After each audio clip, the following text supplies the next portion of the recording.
Hoje a gente volta a abrir esse caderno invisível para lembrar de 10 comidas brasileiras que em muitos lugares foram sendo esquecidas e que quando aparecem dão vontade de sentar, fazer silêncio e deixar que a lembrança cuide da gente. Não é uma lista de modismos, é um convite a olhar para o que a correria engoliu, para aquilo que a modernidade empurrou para o rodapé do cardápio e que segue vivo, onde a panela ainda conversa com o fogo. Se esse tipo de viagem pelos sabores do Brasil faz sentido para você, inscreva-se agora e acompanhe as próximas histórias com a gente. Antes de passar prato a prato, vale acender uma lâmpada no fundo da cozinha. A formação do que a gente come no Brasil é uma mistura generosa de povos e de tempo.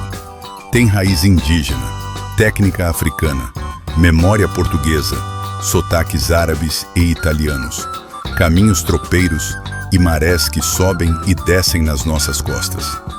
Muitas dessas comidas nasceram da necessidade e da engenhosidade. Aproveitar tudo do animal. Transformar o que o clima dava. Fazer durar no sal, no açúcar, no fumo, no sol. O que chamamos hoje de esquecimento, às vezes é só distância, migração, urbanização, regras sanitárias, ritmos de vida que cabem pouco no respiro longo das receitas de panela. Mas basta um prato desses reaparecer na mesa para a gente lembrar que o tempo bom pode ser refeito, pelo menos dentro da boca. A cena é simples, um pilão pesado na varanda, 2 ou 3 mãos revezando, a carne seca, já dessalgada e frita em lascas, a cebola suando até dourar, a farinha entrando por último para dar corpo. O som do soquete batendo, o cheiro de gordura boa se misturando com o de alho, o toque suave da pimenta do reino e, às vezes, um fiapo de coentro fresco para perfumar.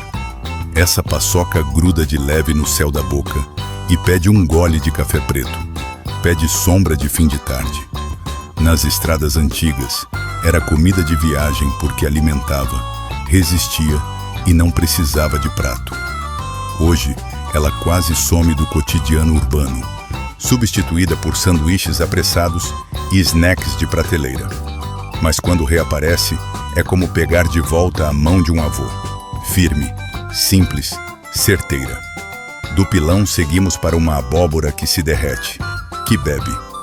O nome tem caminho banto e o preparo cabe numa panela só. É um purê denso de abóbora, muitas vezes a cabotiá ou a moranga, feito no refogado de cebola, alho, um tomate que desmancha e um caldo que pode trazer indecisões salgadas. Charque em cubinhos, costelinha defumada, ou só um, cheiro verde para fechar. O que bebe bom brilha um pouco, tem uma doçura discreta que o sal salienta e a pimenta do cheiro acende. A colher afunda sem resistência e volta pesada, tinta de cor de tarde de junho. Esse prato de roça já foi presença certa nas mesas do interior, acompanhando arroz, feijão e carne de panela, ou mesmo reinando sozinho, com farinha e um ovo frito por cima, gema mole. Foi ficando para trás conforme a abóbora cedeu espaço ao purê instantâneo, conforme a pressa trocou o fogo baixo por micro-ondas. Mesmo assim, cada garfada lembra que há tempos em que a paciência tem gosto. Da terra vamos ao mar raso, de mangue e braço forte, para falar de xarém com sururu. Xarém é milho quebrado, canjica sem doce, que cozinha devagar até virar um creme rústico, cheio de pedacinhos que resistem ao dente.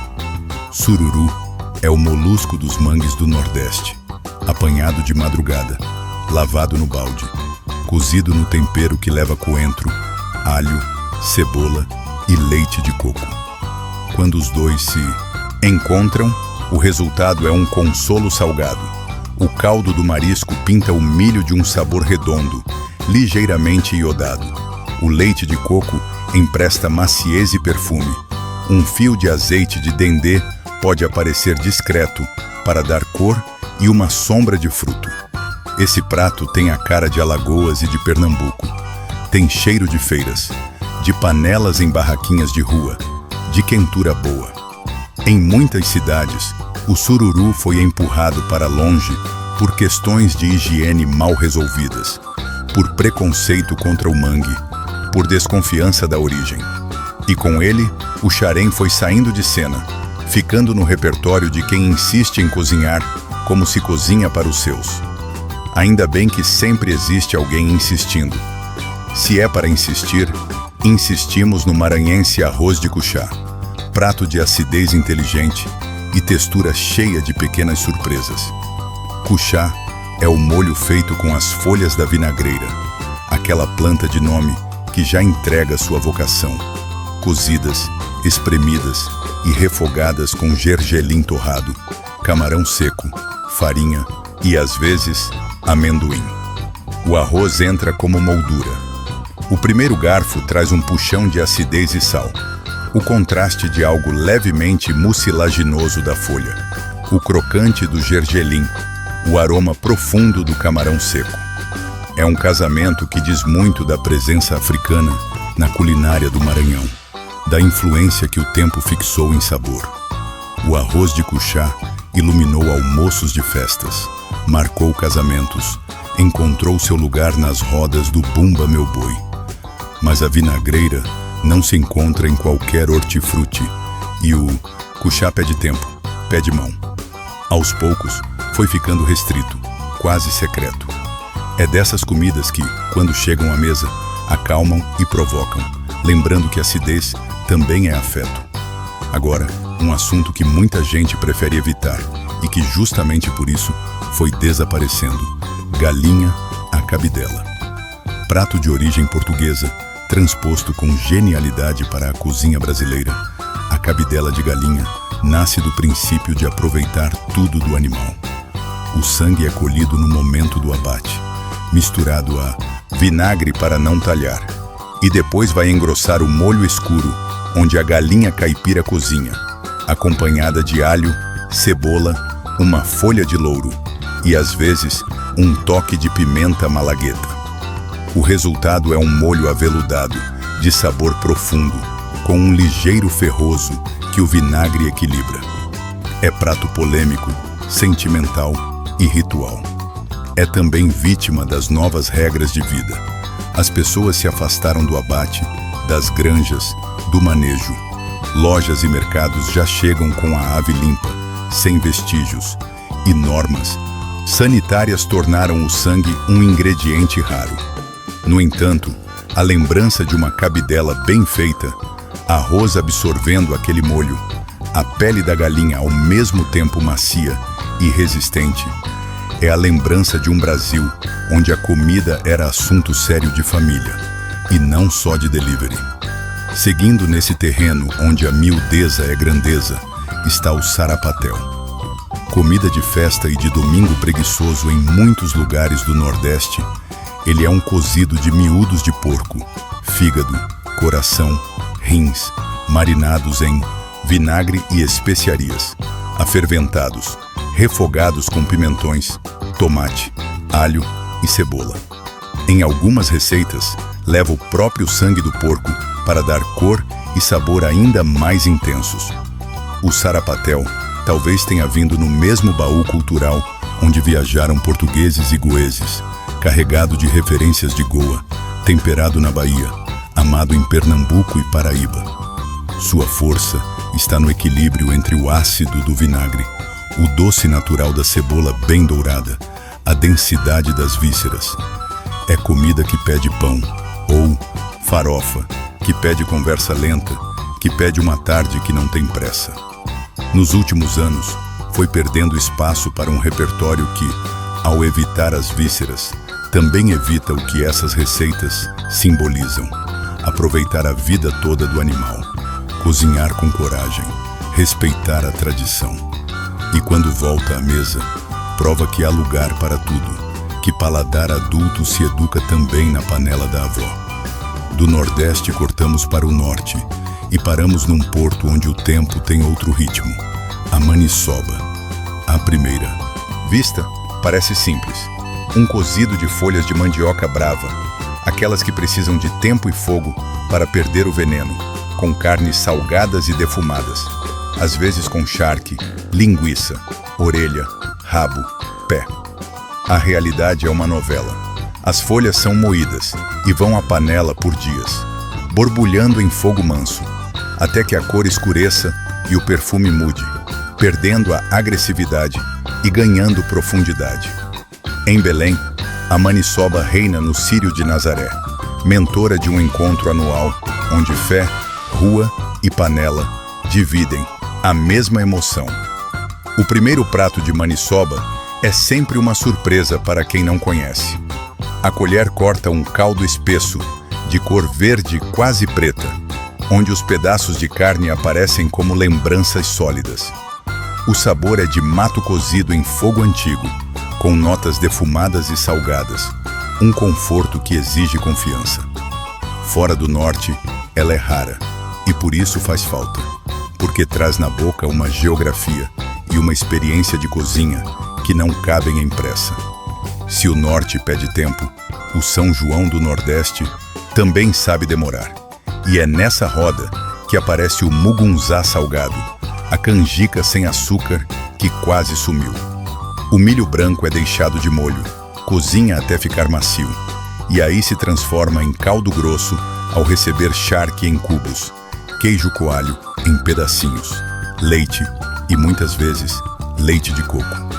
No prato, o mugunzá salgado lembra que milho é gigantesco e múltiplo. É cremoso sem ser doce. Tem aquela surpresa de encontrar o sal do charque e, de repente, o derretido do queijo, elástico e guloso. Em muitas casas, era a presença certa no pós-fogueira, depois do forró, esquentando mãos e estômago. Aos poucos, a versão doce ocupou o lugar nas festas, e o mugunzá salgado ficou sendo lembrança de um bairro, de uma avó, de um boteco que fechou. Quando volta, traz junto o rumor da sanfona, o estouro da espiga no fogaréu, a alegria de colher. Aproveitando a maré das comidas de fazenda, vale lembrar da vaca atolada raiz, aquela da costela de boi cozida devagar, com pedaços grandes de mandioca, que derretem nas beiradas e resistem no centro. Não é um molho apressado, é um caldo grosso, cheio de colágeno, onde a colher se demora e a língua sente textura. O cheiro é de cebola dourada, alho amassado, folha de louro, pimenta do reino acordando tudo. A costela se solta do osso sem perder a dignidade. A mandioca desmancha e, ao mesmo tempo, dá mordida. Durante muito tempo, a vaca atolada foi almoço de estrada de terra, comida de sítio, prato de caminhoneiro, presença em quermesse de igreja. Com a mania de cortar gordura a qualquer custo, com o medo do colágeno e a pressa de cozinhar em 20 minutos, ela foi ficando rara. E quando aparece, vem às vezes com vergonha, disfarçada, menos carne, menos osso, menos sabor. A versão raiz lembra que as melhores panaceias para o corpo e para o ânimo pedem o tempo que o tempo precisa. Antes de encerrar, a cozinha nos chama para o pilão de novo, mas agora em festa, a paçoca de pilão do norte e do centro-oeste, essa outra, de carne de sol batida, com farinha e, em algumas versões, com banana madura e cheiro verde. Sim, a primeira da lista já nos levou ao pilão, mas aqui há uma curva de estrada que merece parada. Em muitos municípios do interior do Amazonas, de Rondônia e do Mato Grosso, essa paçoca é prato principal, não acompanhamento. Ela chega à mesa em montes, compacta, perfumada, e cada colherada traz a surpresa de uma fibra de carne ou de um pedaço cremoso de banana que adoça de leve o sal. É feira, é festa de padroeiro, é quermesse. E também é uma comida que foi perdendo palco no trânsito para as cidades grandes, onde o pilão virou peça decorativa. Trazer de volta esse gesto de socar, de deixar o braço dizer quando está no ponto, é trazer de volta uma medida de cuidado que a pressa roubou. Conta pra gente, lá nos comentários, quais dessas comidas você já comeu, qual você sente mais falta, e compartilhe este vídeo com quem precisa lembrar de um sabor antigo. Por fim, uma sobremesa com nome de história: mané pelado. Um bolo de mandioca crua ralada, queijo, coco e, às vezes, um fio de manteiga de garrafa. Em algumas mesas, leva também um toque de erva doce. O forno trabalha até que se forme aquela crosta dourada por cima, levemente caramelizada, e o meio fique úmido, quase pudim, com o queijo pontuando de sal, o doce discreto da mandioca. O nome nasce de anedota. Contam que um vendedor, um mané, saía para oferecer o bolo pela cidade sem camisa por causa do calor. E o pessoal pedia: o bolo do mané, aquele, o mané pelado. Outras versões brincam com a mandioca ralada crua, pelada, sem casca. O que não muda é o cheiro que sobe do forno e toma a casa. A lembrança da faca em serrilha, entrando e saindo, deixando migalhas. Em muitas padarias de hoje, ele cede espaço a doces mais vistosos, a vitrines de ganache brilhando. Mas quem tem memória sabe. Quando o mané pelado aparece, a gente precisa de um prato e de silêncio, para não ficar de fora das próximas viagens por sabores que contam histórias. Inscreva-se e ative as notificações agora mesmo.